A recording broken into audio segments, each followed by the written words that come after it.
जय हिंद दोस्तों। स्वागत है आपका अपने YouTube चैनल ओनली डिक्टेशन में। डिक्टेशन की PDF आप डिस्क्रिप्शन से डाउनलोड कर सकते हैं। तो चलिए शुरू करते हैं। 80 शब्द प्रति मिनट डिक्टेशन शुरू होगी 3 सेकंड बाद। खबर है कि नई सरकार बड़ी सिंचाई परियोजना शुरू करने पर विचार कर रही है। अब कृषि के संकट को देखते हुए किसान को सिंचाई सुविधा उपलब्ध कराना इस समय आवश्यक हो गया है, लेकिन इसी के साथ यह भी जरूरी है कि हम जल संरक्षण की अपनी पुरानी परंपरा को याद रखें। हमारे देश में वर्षा के पानी को रोकने और एकत्र करने के अपने अपने तरीके रहे हैं, जो कि स्थानीय स्थितियों की बेहतर समझ पर आधारित रहे हैं। इन परंपरागत जल संग्रहण उपायों को ठीक से समझ न पाने के कारण कई बार गंभीर गलतियां हो गई हैं और सोचे समझे बिना कई ऐसे अमूल्य जल संरक्षण स्रोतों को नष्ट कर दिया गया जिनकी रक्षा कर उन्हें सुधारना चाहिए था। पूर्व में हुई गलतियों के कारण धीरे धीरे यह समझ बनी कि परंपरागत जल स्रोतों को सुधार कर कम लागत में जल संग्रहण का अधिक लाभ प्राप्त किया जा सकता है। इस कार्य के लिए राष्ट्रीय स्तर की योजना पहली बार आरंभ की गई थी, लेकिन बजट पर्याप्त नहीं था। 12वीं पंचवर्षीय योजना में बजट को काफ़ी बढ़ाकर 5,000 करोड़ रुपये तक किया गया था। इस योजना के अंतर्गत इस प्रकार के जल स्रोतों की रक्षा के कार्य में मुख्य रूप से ज़रूरी मरम्मत करने और मिट्टी मलबा निकालकर सफाई करने पर ध्यान दिया जाता था। अब इसमें 2 और पक्ष जोड़े गए हैं। पहला पक्ष की जल ग्रहण क्षेत्र को ठीक किया जाए ताकि जल स्रोत में वर्षा का पानी ठीक से पहुंच सके। दूसरा पक्ष की जल स्रोत से जहां सिंचाई होती है, प्रभुत्व क्षेत्र में ज़रूरी सुधार किए जाएं। तालाब और पानी के स्रोत के निकट अतिक्रमण की समस्या बहुत ज़्यादा होती है। अतिक्रमण की समस्या को सुलझाने के लिए प्रशासन, जनप्रतिनिधियों, सामाजिक कार्यकर्ताओं को आपस में सहयोग कर जनता को परंपरागत जल स्रोतों के महत्व के बारे में बताना चाहिए। जहां गरीब लोग मजबूरी में वहां की भूमि पर रह रहे हैं, उनको हटाकर वैकल्पिक स्थान रहने के लिए दिया जाना चाहिए। पर जहां शक्तिशाली असरदार लोगों ने जोर जबरदस्ती से अतिक्रमण किया है, वहां सख्त कार्रवाई ज़रूर हो सकती है। मैं समझता हूँ कि कुछ तालाब ऐसे होंगे जो कभी सिंचाई के बहुत बड़े स्रोत रहे हैं, अब उनका उपयोग नहीं के बराबर है। देश भर में इसके बहुत सारे उदाहरण मिल जाएंगे। ऐसी स्थितियों की मौके पर जांच कर पुनः सिंचाई सेवाएं उपलब्ध हो सकती हैं।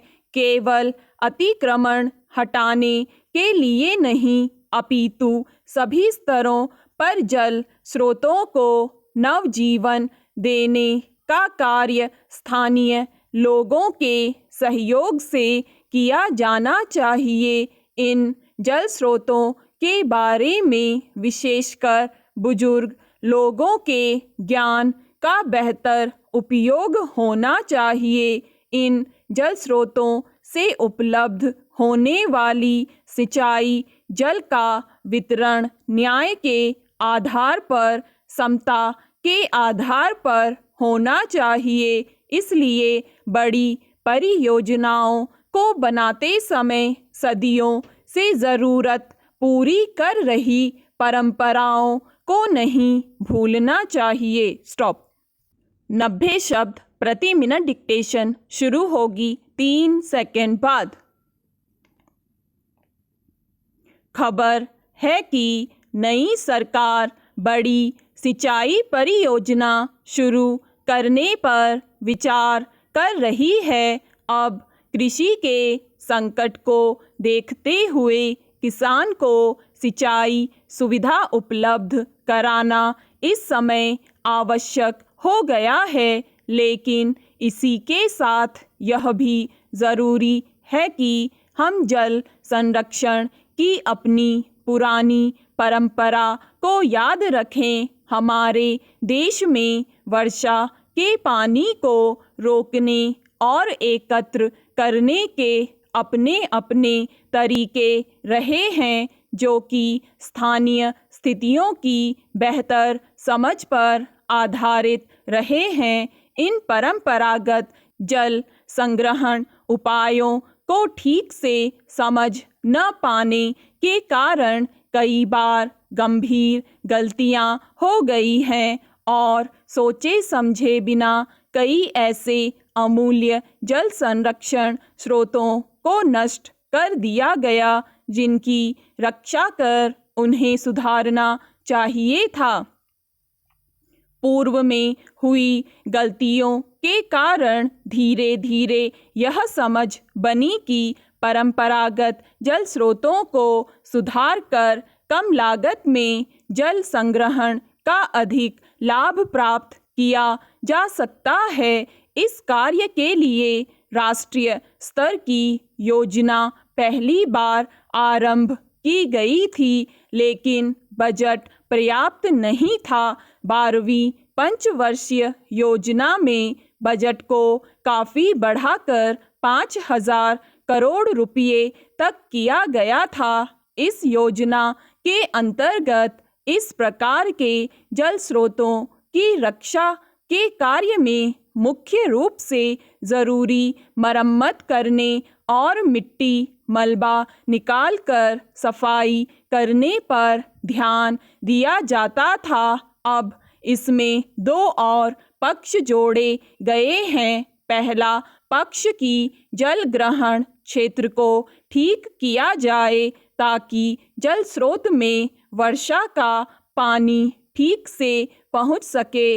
दूसरा पक्ष की जल स्रोत से जहां सिंचाई होती है प्रभुत्व क्षेत्र में ज़रूरी सुधार किए जाएं। तालाब और पानी के स्रोत के निकट अतिक्रमण की समस्या बहुत ज़्यादा होती है। अतिक्रमण की समस्या को सुलझाने के लिए प्रशासन, जनप्रतिनिधियों, सामाजिक कार्यकर्ताओं को आपस में सहयोग कर जनता को परंपरागत जल स्रोतों के महत्व के बारे में बताना चाहिए। जहां गरीब लोग मजबूरी में वहां की भूमि पर रह रहे हैं, उनको हटाकर वैकल्पिक स्थान रहने के लिए दिया जाना चाहिए। पर जहां शक्तिशाली असरदार लोगों ने जोर जबरदस्ती से अतिक्रमण किया है, वहां सख्त कार्रवाई ज़रूर हो सकती है।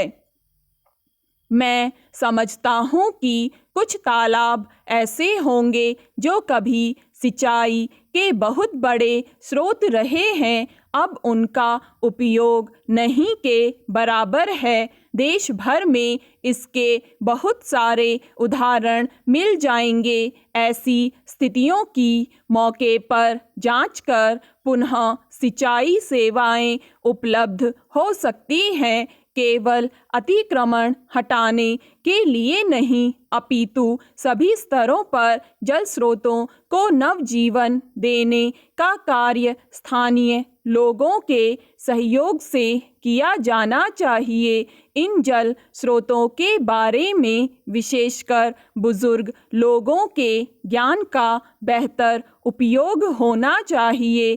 इन जल स्रोतों से उपलब्ध होने वाली सिंचाई जल का वितरण न्याय के आधार पर, समता के आधार पर होना चाहिए। इसलिए बड़ी परियोजनाओं को बनाते समय सदियों से ज़रूरत पूरी कर रही परंपराओं को नहीं भूलना चाहिए।